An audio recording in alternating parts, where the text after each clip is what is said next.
പഞ്ചവത്സര പദ്ധതികൾ. പഞ്ചവത്സര പദ്ധതികൾ എന്നാൽ 5 വർഷം കൊണ്ട് നേടിയെടുക്കുന്ന ലക്ഷ്യങ്ങളാണ് പഞ്ചവത്സര പദ്ധതിയിലുള്ളത്. പഞ്ചവത്സര പദ്ധതിയുടെ ലക്ഷ്യം സമത്വം, സാമ്പത്തിക വളർച്ച, ആധുനികവൽക്കരണം, സ്വാശ്രയത്വം. ഇന്ത്യയിൽ പഞ്ചവത്സര പദ്ധതിയോടൊപ്പം ഒരു പരിപ്രേക്ഷ്യ പദ്ധതി കൂടെ ഉണ്ടാവും.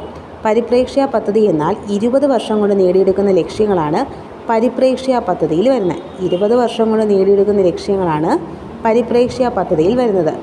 ഇന്ത്യയിൽ പഞ്ചവത്സര പദ്ധതികൾ ആരംഭിച്ചത് ജവഹർലാൽ നെഹ്റുവാണ് കേട്ടോ. ഇന്ത്യയിൽ പഞ്ചവത്സര പദ്ധതി ആരംഭിച്ചത് ജവഹർലാൽ നെഹ്റുവാണ്.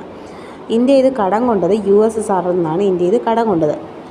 5 വർഷത്തിൽ ലോകത്തിൽ ആദ്യമായി പഞ്ചവത്സര പദ്ധതി ആരംഭിച്ചത് ജോസഫ് സ്റ്റാലിനാണ്. ലോകത്തിൽ ആദ്യമായി പഞ്ചവത്സര പദ്ധതി ആരംഭിച്ചത് ജോസഫ് സ്റ്റാലിനാണ്.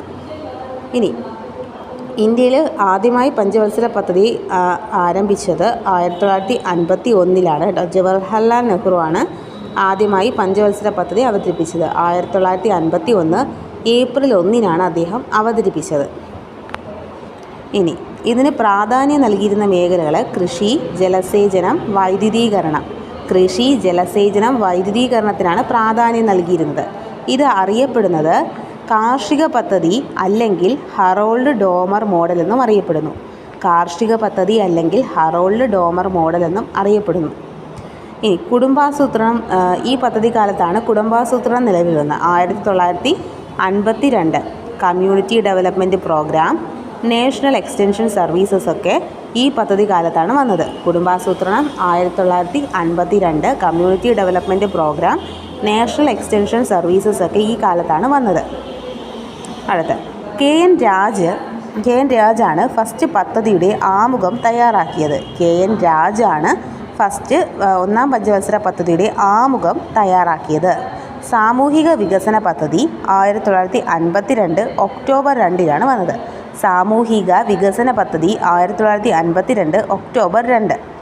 UGC നിലവിൽ വന്നത് 1953 UGC ആക്ട് നിലവിൽ വന്നത് 1956 ഈ പഞ്ചവത്സര പദ്ധതി കാലത്താണ് 5 IITകൾ സ്ഥാപിതമായത്. ഖരഗ്പൂർ, ബോംബെ, മദ്രാസ്, കാൺപൂർ, ഡൽഹി. ഈ പഞ്ചവത്സര പദ്ധതി കാലത്താണ് 5 IITകൾ സ്ഥാപിതമായത്. ഖരഗ്പൂർ, ബോംബെ, മദ്രാസ്, കാൺപൂർ, ഡൽഹി. കേരളത്തിൽ തോട്ടപ്പള്ളി സ്പിൽവേ നിലവിൽ വന്നത് ഈ പഞ്ചവത്സര പദ്ധതി കാലത്താണ്. ലക്ഷ്യം വെച്ച വളർച്ചാ നിരക്ക് 2.1%. ലക്ഷ്യം വെച്ച വളർച്ചാ നിരക്ക് 2.1%. കൈവരിച്ചത് 3.6%. കൈവരിച്ചത് 3.6%.